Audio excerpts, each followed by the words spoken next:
እኔ መጀመሪያ ተማሪ ነበርኩኝ። ከትምህርት ቤት 10ኛ ክፍል ውጤት አልመጣልኝ ሲል እህቴ ሳውዲ አረቢያ ነበረች።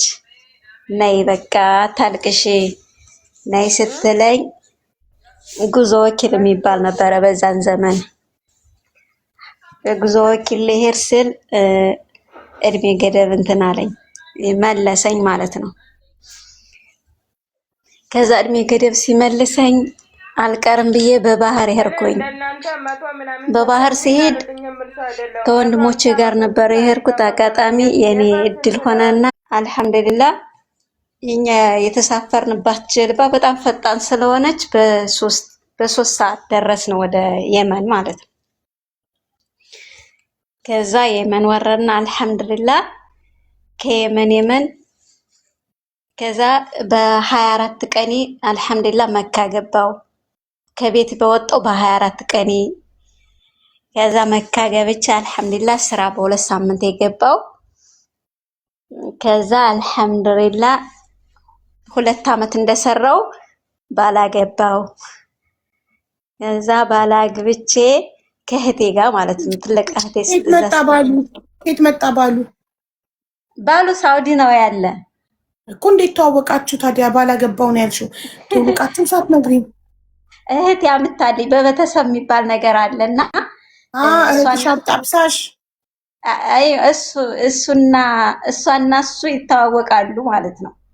ከዛ እሷ ታላቂ ስለነበረች ከዛ እህት ካለሽ ምናምን ሲላት ከዛ ቁጥሬ ምናምን ሰጠችውና እንደዚህ ሳንታይ እንደነዳነ ምን አለሽ ምናምን ተባብለን ምንም የለንም ምናምን። ከዛ ተያየን።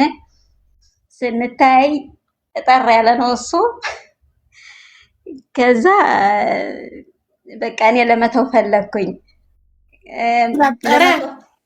እሱ ጠር ያለ ነው እና እኔ አጭር ሰው አልፈልግ እኮ። እጠር ስላለ ነው ልታዩ ያሰብሽው? ስላጠረ? አይ አይደለም፣ መጀመሪያ እንተያያለን ከመጋባታችን በፊት ማለት ነው። እንደዚህ በሰዎች እህቴ ጓደኞቿን ይዛ ምናምን፣ እሱ ደግሞ ገጠር ነበር የሚሰራው ና ተብሎ ምናምን። ከዛ እኔ ደግሞ ጅዳ ነበር የምሰራው። ከጅዳ ወደ መካ ኢጃዛ ቤታችን መካ ነው። ከዛ ተያየን። ስንታይ እሱ ጥር ያለ ነው እንደጠበቅኩት አይደለም። አይ ማሪ እንዴ ተራሽን ጠብቂ እንጂ ሰው ባለ ታሪክ እያወራ እኮ ነው ማሪ። ሚውት አርጊ ነው ተራሽን ጠብቂ። እሺ ውዴ፣ እሺ ይቅርታል። ይሄና ችግር የለም ሚውት አርጊ ነው። እሺ ውዴ። ከዛ ተገናኛችሁና ኢጃዛ ቤት ተለካካችሁ። አጭር ስለሆነ ደበረኝ። ከዛ ጠር ያለ ስለሆነ እኔ እንደጠበቅኩት አይደለም። በቃ ትቼዋለሁ ስለው ከዛ ትቼዋለሁ አላልኩትም፣ እህቴን ነው የነገርኳት። ከዛ መጣያ እናብዛበት እንዲተውሽ ምናምን አለች እሷ ማለት ነው። መጣያ ብዙ አደረግንበት። መጣያ ማለት ጥሎሽ እናብዛበት እንዲተውሽ። አዎ ከዛ 4000 ድርሃም በዛ ወቅት ያኔ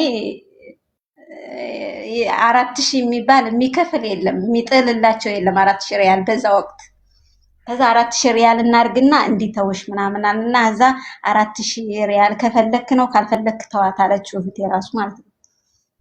ከዛ እኔ ቁም ነገር ፈልጌ ቤተሰብ ፈልጌ እንጂ 4000 ሪያል የምን 4000 ሪያል ነው ሲጀመርም እኮ የዚህን ያክል ምናምን አለና 2 ሳምንት አካባቢ ስልክ ሳይደውልልኝ ቀረ። ከዛ መጨረሻ ላይ ደወለና በቃ እሺ አለና ተጋባን፣ ጣለልኝ። ከዛ በጣም ወዶሻል ማለት ነው። ጨክኖ 4000 ሪያል ካወጣ ሱብሃንአላህ። ከዛ እንደውም እህቴ በ2 ሳምንት ሲቀረ ልንጋባ፣ ከዛ እህቴ ደግሞ አጋጣሚ ባል ሲመጣላት በአንድ ላይ ሁላችንም አገባን። ኦኬ። ከዛ ተጋባንና ደገሳችሁ? አዎ በጣም ደገስን። ፎቶ ምናምን እንደዚህ ቤት ውስጥ ነው አዳራሽ ነው የደገሳችሁት? ላ ቤት ውስጥ ነው ፈንዱቅ እኛ ሌር ቤት ውስጥ አይዋ። ከዛ እኔ አንድ ተጋባንን። ከዛ ተጋባንና እሱ እኔ ሳያገባ በፊት 50,000 ብር ነበረው በኢትዮጵያ። ኦኬ። እኔ ደግሞ ምንም የለኝም። ከዛ ያንንም 50 ሺህ ብር ጨመረው ከኔ ማለት ነው። እኔን ሳያገባ በፊት እንደዚህ እኛ ስንጋባ እኔን ሳያገባ በፊት ያለው ገንዘብ ተመዘገበ። እኔም ምንም ነገር እንደሌለኝ እሱም ደግሞ ያለው ተመዘገበና ከዛ እኔ ግን በነገራችን ላይ አሻንጉሊቶች የሚስቁት የመጀመሪያ ጊዜ ነው ላይ ስገባ ወላሂ ይቀርታ ማሪ ማንም የሳቀ የለም። በተረፈ ኮመንታቴ ሀሳብሽ ይሰረቃል። እኛ ክብረን እያዳመጥንሽ አይደል እንዴ? ለምን ትቀልጃለሽ? ወላሂ እየቀለድኩ አይደለም። ይቅርታ። ታዲያ ምን ታሳያሽ እንዴ? ጉድፈላ። እሺ ከዛ 50 ሺህ ብሩ ተመዘገበ ከጋብቻ በፊት ያፈራው ተብሎ። አይዋ ከዛ እየሰራን በአንድ ላይ እያስቀመጥን እያለ እሱ እንትን የሆነ ቤት ነገር ሲያፈርስ ያ ቤት ተናደና እሱን እንትን አለው አዳፈነው። ከዛ አዳፈነውና ከዛ ሰውነቱ ሁላ እንዳለ እግሩ ሁላ ምናምን መቆም አቃተው ማለት ነው። ከዛ የተወሰነ ቀን እኔም ማስታመምኩት አልሐምዱሊላህ ተሻለው። ከተሻለው በኋላ ስራ እንደጀመረ ኢትዮጵያ ተይዞ ሄደና ከዛ ነይ አለኝ። ነይ ሲለኝ እኔ ደግሞ መሄድ አልፈለኩም። እሺ ስለው በጓደኛ እንደዚህ ሽማግሌ ሲልክ በቃ ትንጣ እኔ ያለሷ መኖር አልችልም ምናምን እያለ 2 ዓመት ቆየሁ ከሱ ጋር ተለያይቼ ማለት ነው። ከዛ ከቆየው በኋላ በቃ ከምንም በላይ አዘነ። ከቤተሰብ እየሄደ ያለቅሳል ምናምን።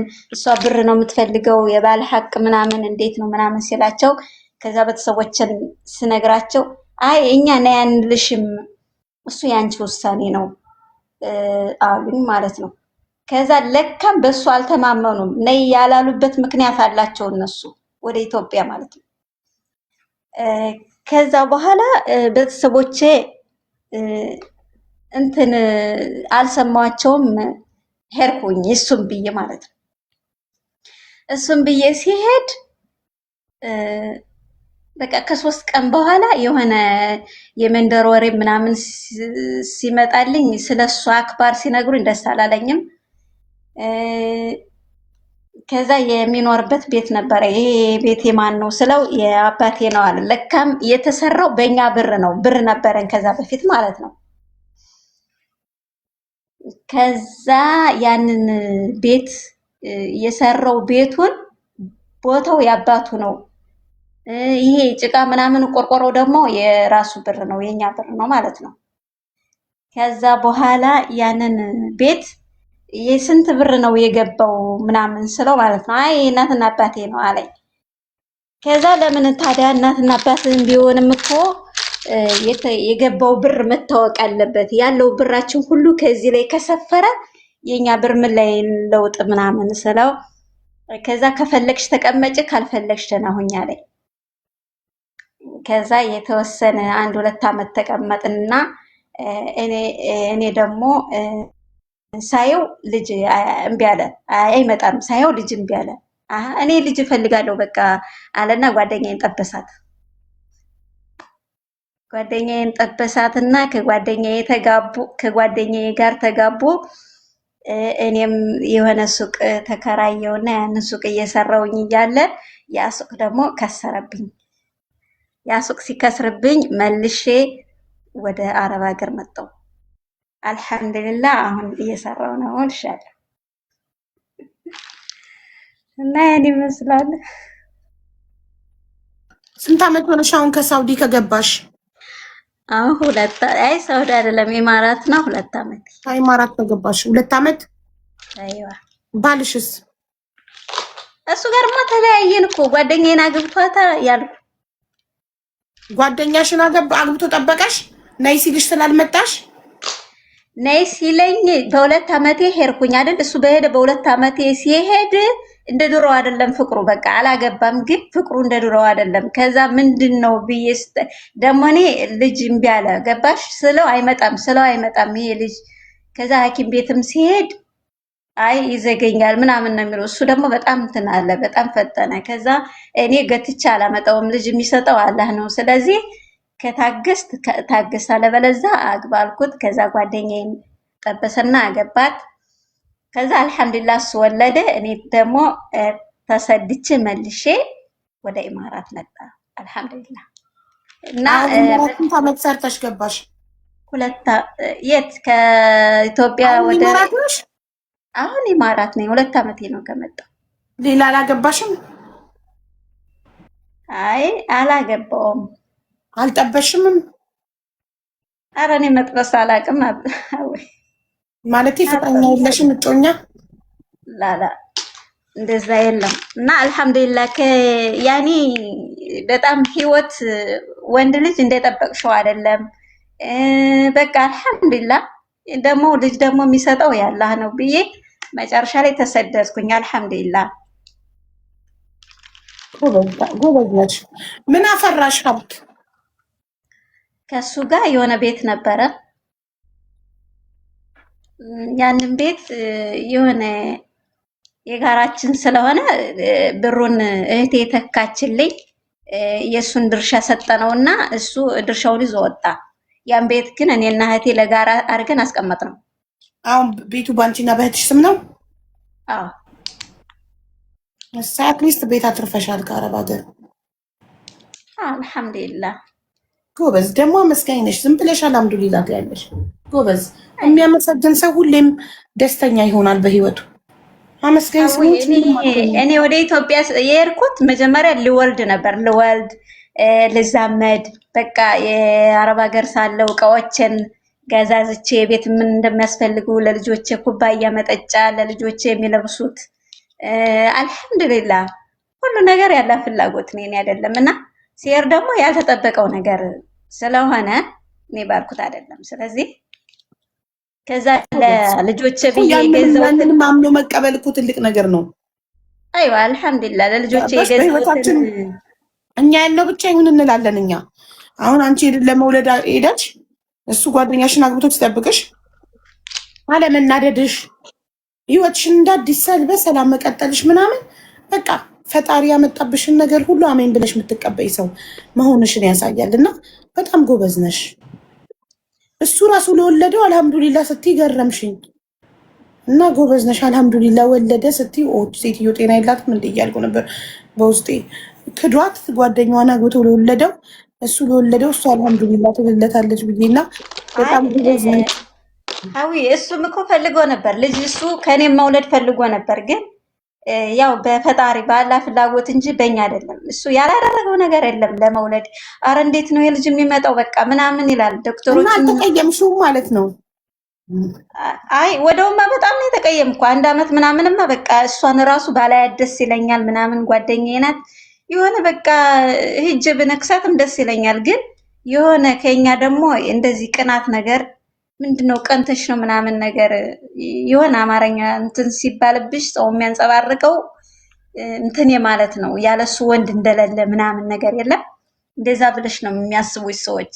እርግጥ በውስጤ ተጎርቷል። ግን ደግሞ አልሐምዱሊላህ ያልኩት አንደኛ እሱ ሂዶ ስለወለደ ከኔ ጋር ቢሆን እኔ ባልወልድ ምሳሌ እሱ እኮ ልጅ ላይኖረው ይችላል። እኔ የአላህ ስጦታ ከሆነ አልሐምዱሊላህ። እሱ ደግሞ ከኔ ጋር ተቀመጥ እንዳልለው ዝርያ ሊቋረጥ ነው። ገባሽ? እሱም እኮ ማፍራት አለበት ግድ እንደኔ ይሁን። እኔ አልወልድምና አንተም አትወልድ ማለት የለብኝም። ጎበዝ፣ ጥሩ ሰው ነሽ። ንጹህ ነው ልብሽ። ላንቺም ፈጣሪ ጥሩ ባልና ጤነኛ ልጅ ይስጥሽ። አሚን ኢንሻአላህ። ልጅ አላህ ይስጠኝ ያ ረብል ዓለሚን። ዱዓ የምታረጉልኝ ልጅ አላህ ይስጠኝ። ባል እንኳን ኢንሻአላህ ይመጣል። ግን ልጅ ደግሞ ያለ ባል ልጅ ከየት ይመጣል? ሴትዮ ያለ ባል ልጅ ከየት ይመጣል እንዴ? መጀመሪያ ጥሩ ባል ይስጠኝ ነው እንጂ የሚባለው ልጅ ይስጠኝ ይባላል። ያለ ባል ልጅ ከየት ይመጣል? ማሬ መጀመሪያ ጥሩ ባል ይስጥሽ፣ ከዛ ልጅ ይስጥሽ። አሚን አሚን ኢንሻአላህ። አሚን እናት ይቅናሽ። እሺ በዛ ምስጋና ነሽ፣ መልካም ነሽ፣ ቅን ልብ ነው ያለሽ እና እንደዚህ አይነት ህይወትን ቀለል አድርጎ የሚኖር ሰው ደስተኛ ነው በህይወቱ። አዎ እንግዲህ ከሱ ጋር አትጋፈጭም። እሱ ካለሽ ምንም ማድረጋችም። እኛ ባልነው እንሮጣለን፣ ግን ከተከተበው ውጭ የሚሆን ነገር የለም። አንበሳ እኔ በጣም ተምሬያለሁ ከታሪክሽ፣ አመስጋኝነትን ተምሬያለሁ። እውነት እኛ ብንሆን ይሄኔ ስንት ብለናልና አንቺ ለእያንዳንዱ ነገር በህይወትሽ አልሐምዱሊላህ ስለምትይ ደስተኛ ነሽ። የሚያመሰግን ሰው ፈጣሪውን የሚያመሰግን ሰው በህይወቱ ደስተኛ ነው። ምንም ቢገጥመው ፈጣሪውን አያማርርም። ሁሉ ነገር ፈጣሪ የጻፈው ብቻ ነው በህይወት የሚሆነው። ልጅ ካልሰጠኝ እሱ ትክክል ነው አይሳሳትም። ባል ካልሰጠኝ እሱ ትክክል ነው አይሳሳትም። አይደል? ውድም ካልሰጠኝ አይሳሳትም። ጤናም ካልሰጠኝ እሱ ሁሌም ትክክል ነው። እሱ ተሳስቶ አያውቅም። ስለዚህ እሱ በህይወታችን ያመጣውን ነገር ሁሉ አሜን ብሎ መቀበልና አለማማረር በጣም ብልህነት፣ አዋቂነት ነው። ኢንሻአላህ እናመሰግናለን ታሪክሽ ስላካፈልሽ። ይወዴ እሺ ኢንሻአላህ ጀዛከላህ ኸይር። እሺ አመሰግናለሁ። እናመሰግናለን። እሺ ኢነኝ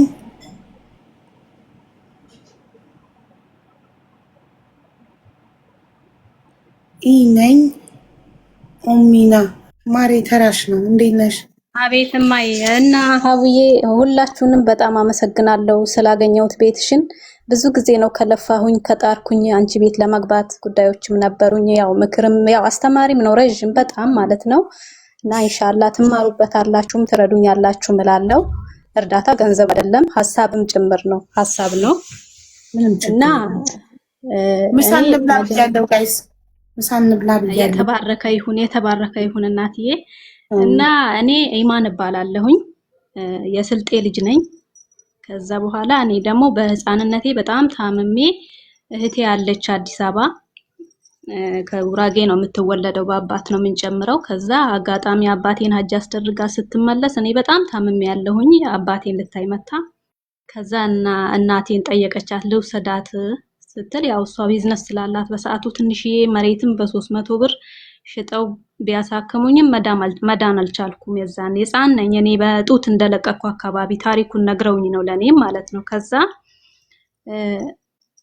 በቃ ውሰጃት ከሞተች ቅበሪ ካለች አሳድጊ ብለው ሰጧት የዛኔ ማለት ነው። ከዛ በኋላ እሷ ይዛኝ ሄደች። እሷም ለእናቷ ሰታኝ ውጭ ነበር እዚህ ጅዳ ነበር የምትኖረው በዛ ሰዓት። ከዛ እንዳጋጣሚ ሆኖ ደግሞ እሷ ያገባችው ሱዳናዊ አረብ ነው። 2 ልጆች ወልዳበታለች። እነሱ ልጆች ሳይስማሙ ሲቀሩ ወደ ኢትዮጵያ ላከቻቸው።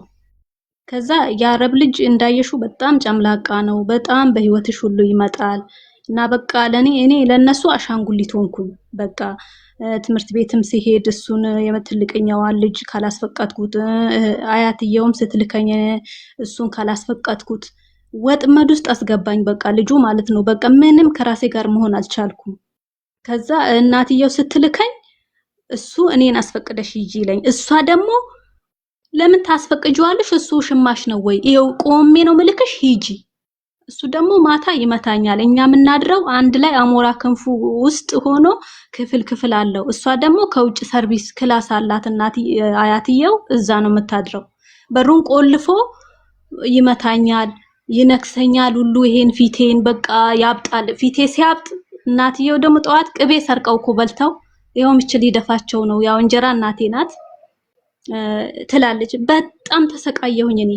ከዛ በቃ እኔ ዘመድም አላስተዋወቁኝም። አዲስ አበባ ብዙ ዘመዶች ያሉ አማኑኤል አካባቢ፣ መሳለሚያ አካባቢ ብዙ ዘመዶች የነበሩ፣ ግን መሳለሚያ ያለው ይመጣል አንድ ቀን። ከዛ አንድ ቀን መጣ አብድላቅ ይባላል።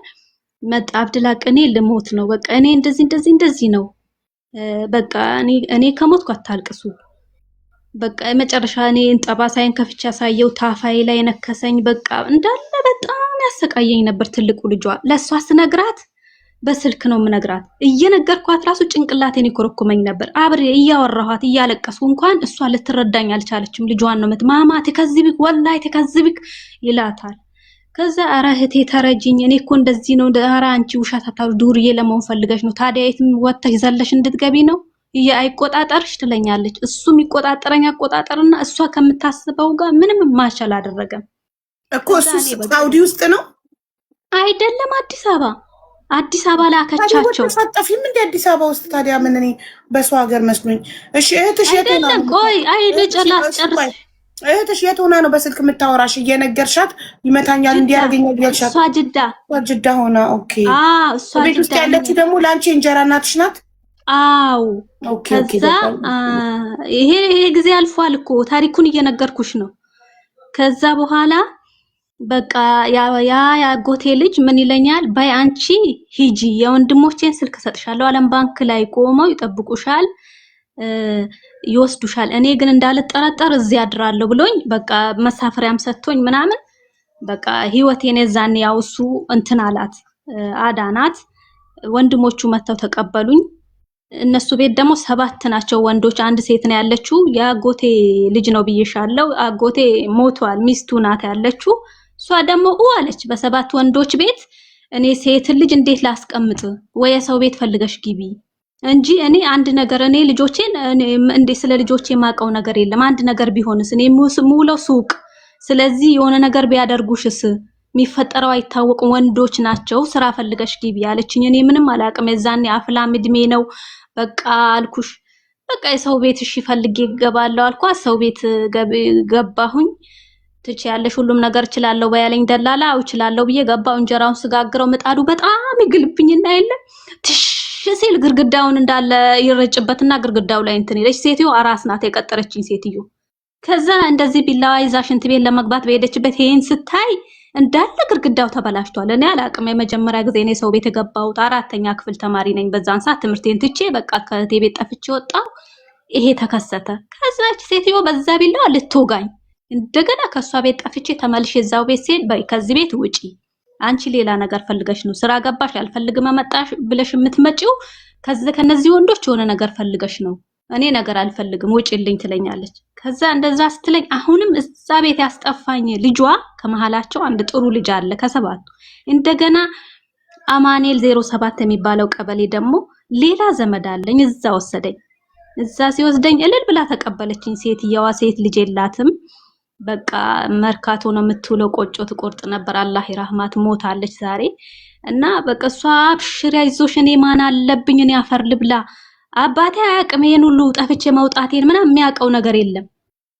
ከዛ ወይኔ ያልና እሱም ደግሞ አጎቴም አለ አንቺ አለሽ ወይ እኔ አፈር ልብላ አንቺ እንዴት እንደዚህ ታረግሻለች ምናምን ብሎ እሷንም እንትን አሉና አባቴን ደውሎ ነገረው። እህትህ እኮ ልጅቷን አውጥታ ጥላታለች እህቷ፣ እንዴት ነው አንተ ሸሽተህባታል ወይ ምናምን ብሎ አለው።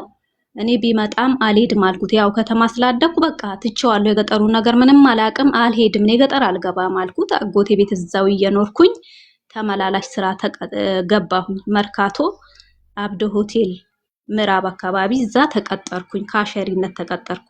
ከዛ እዛ ተቀጥሬ እየኖርኩኝ እያለ አንድ የጅማ ልጅ ከሳውዲ በእግሩ ነበር የገባው፣ ተይዞ ይመጣልሻል። ከዛ ተይዞ መጥቶ በጣም ያምራል፣ ውብ ነው። ግን እኔ በሰዓቱ በስልክ ማውራውም ሰው ነበረ። ያው ብዙም እንትን አለ ቼክም አላረኩትም። አንድ አብራኝ ምሰራኝ ሰይዳ የምትባል ያገሩ ልጅ ናት። እሱ በጣም በቃ ወዶኛል።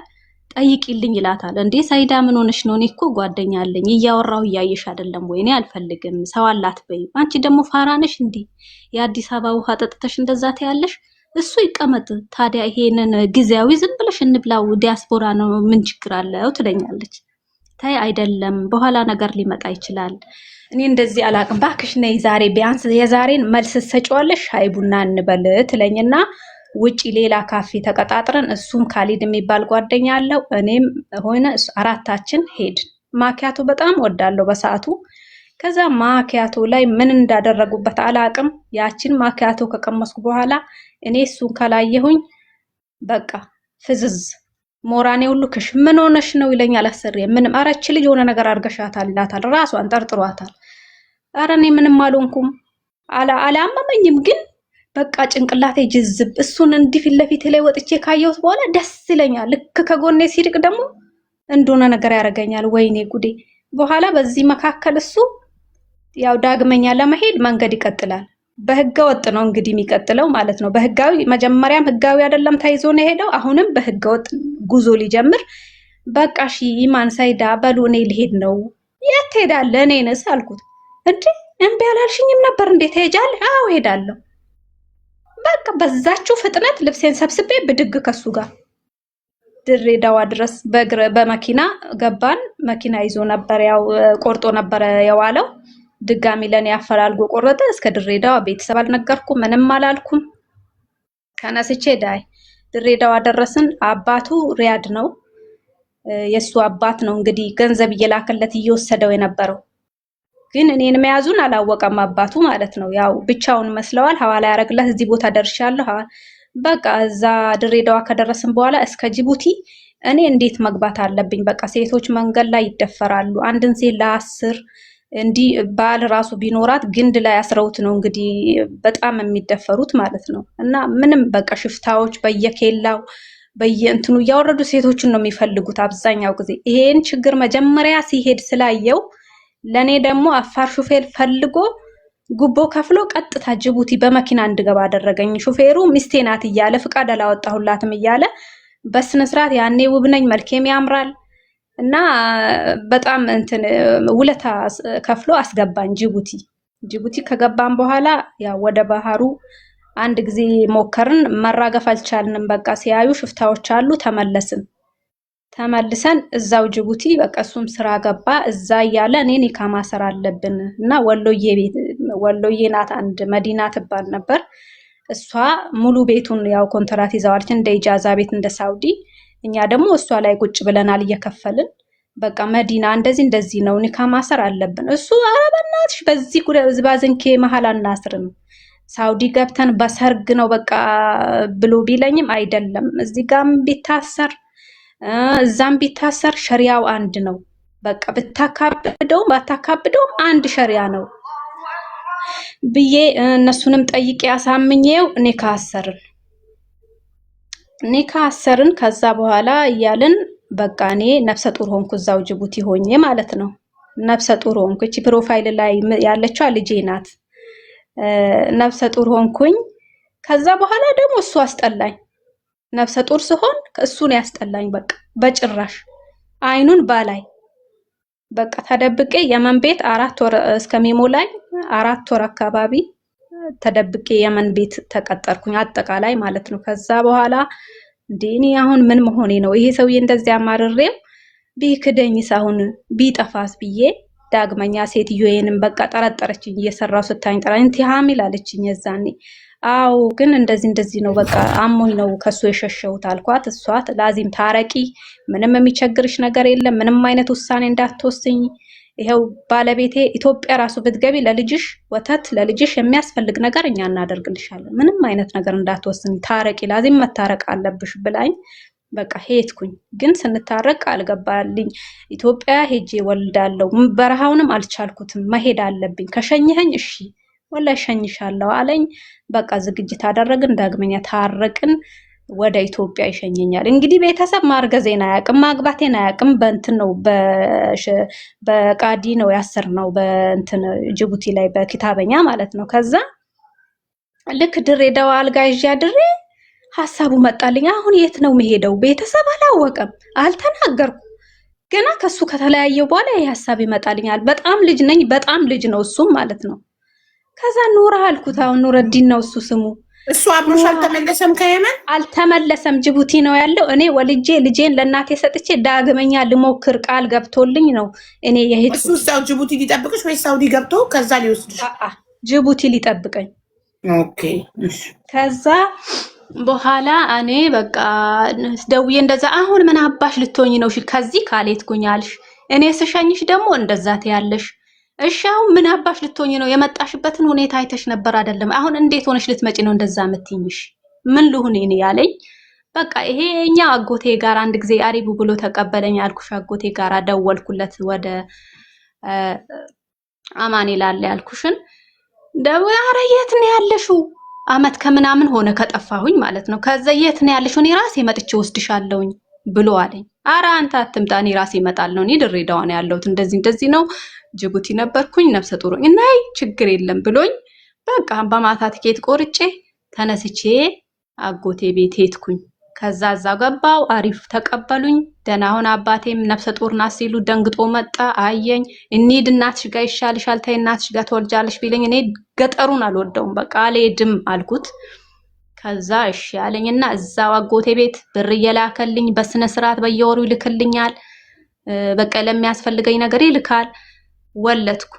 ከወለድኩ በኋላ እሱም እንዳሰበው አልሆነም። የግድ ልጄን ማየት አለብኝ። ባህር ውስጥ ብገባስ ባህር ቢበላኝስ የግድ መጥቼ ልጄን አይቼ በቃ ዳግመኛ አብረን እንመለሳለን አለኝ። ተመለሰ። በሁለት ወሬ ተመለሰ።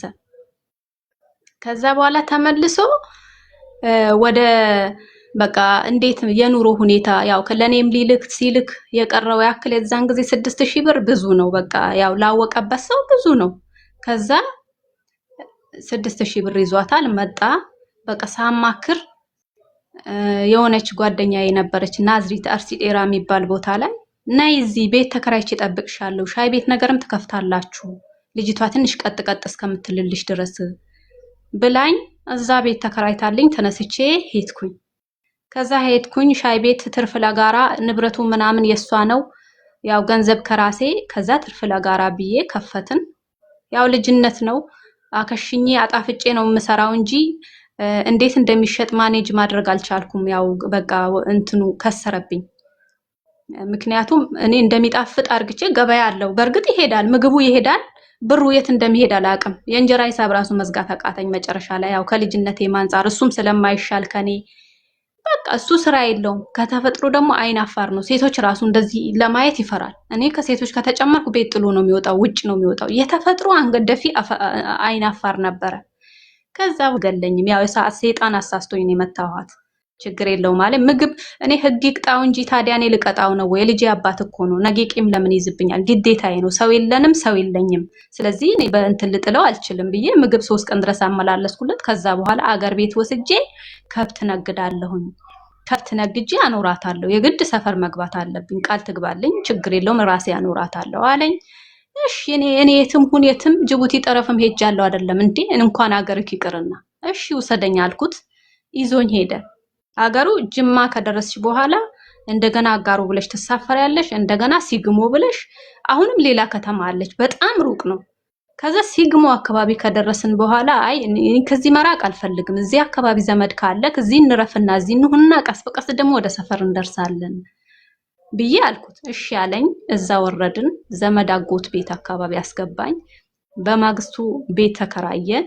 50 ብር ትልቅ ቤት 3 ክፍል ቤት ተከራየን። ከዛ እቃችን አስተካከልን። መኖር ያው አገሩን እኔ አልሄድኩም፣ ሰፈሩን አልደረስኩም። ሲግሞ ጋትራ የሚባል ቀበሌ ነው። ከዛ እዛም በሄድ ምንም ሊሰራ አልቻለም። አስቢ ከሰርቼ ከምኖርበት ከተማ አወጣኝ። ከዛ ከዚህም ተበድሮ ይመጣል ከዚህም ተበድሮ ይመጣል። አንቺ ባልሽ እኮ እንደዚህ ነገር ወስዷል እና እኔ ምን አገባኝ? ያገራችሁ ሰው እኮ እሱ ነው። እኔን አምናችሁ ነው የሰጣችሁ። ለምን ትጠይቁኛላችሁ? ይስጣችሁ እንደወሰደ በቃ። ከዛም ዱቤ ከዚህም ዱቤ እንደገና እዛም ከሰስኩት። እኔ ከሰርቼ ከማኖርበት ቦታ ነቅሎ አወጣኝ። እዚህ ማምጥቼ ምን ልብላ ምን ላብላት ልጄን? ልጄ የዛኔ 6 ወር ሆናት ማለት ነው አስቢ።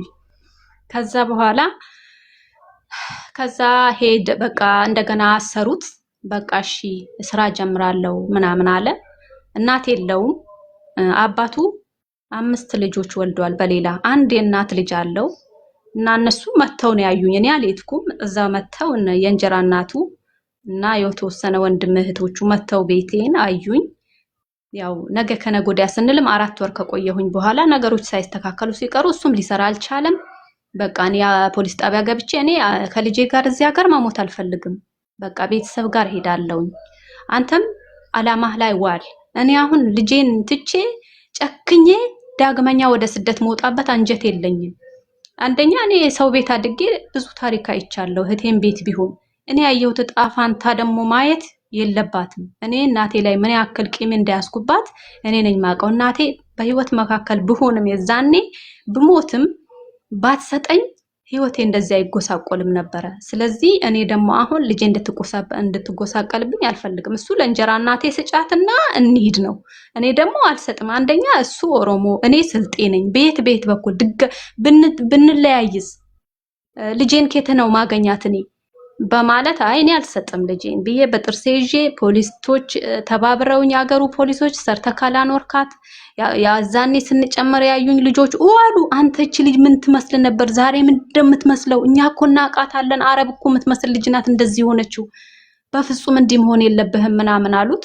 በቃ ተባብረውኝ አልቅሰው ያገር ሰው ፖሊስ ጣቢያ ውስጥ ስብሰባ ተደርጎልኝ ብር ገንዘብ ተሰብስቦልኝ በሲቪል ፖሊስ አደጋ እንዳያደርስብኝ እስከ ወልቂጤ ድረስ ታጅቤ ነው የተሸኘሁት ወደ ሀገሬ ማለት ነው። ከዛ አገሬንም አላቀውም። ያኔ ነው በልጅነት ነው የወጣሁት። ያው እዛው አጎቴ ቤት ተመልሼ ሄድኩኝና አገር ቤት ዳግመኛ ደግሞ አቲጂ፣ ለማንኛውም አቲጂ ደወለልኝ እየሄድኩኝ እያለ አቲጂ አዲስ አበባ ጠብቅኝ፣ እኔ ባህር ዛፎች ምናምን ሽጬ ወደ ስደት ሲሄድ የሆነ የወጪ አቃብልሻለሁ፣ እሺ ከጨከንሽ አቲጂ አለኝ። እሺ አልኩ። 4 ወር ጠበኩት። እንደገና አጎቴ ቤት ያው አመጣበት እዳም ጣጣም ይዤ የምገባው እሱ ቤት ነበር፣ አላህ ይራህመው። እና እንደገና እሱ እዛ 4 ወር ከጠበኩት በኋላ አጎቴ ታሟል። 1 አመት ከ4 ወር የአልጋ ቁራኛ ሆነ፣ ፓራላይዝ ሆኖ ግማሽ ጎኑ እና እናቷም አለች ሚስቱ ቤት ውስጥ ጥገኝነት እናቷም አለችባት። እኔም ልጅ ይዤ ተጨመርኩ። ዛሬ ትዳር ላይ ሆኜ ሳስበው ትክክል ናት እሷ።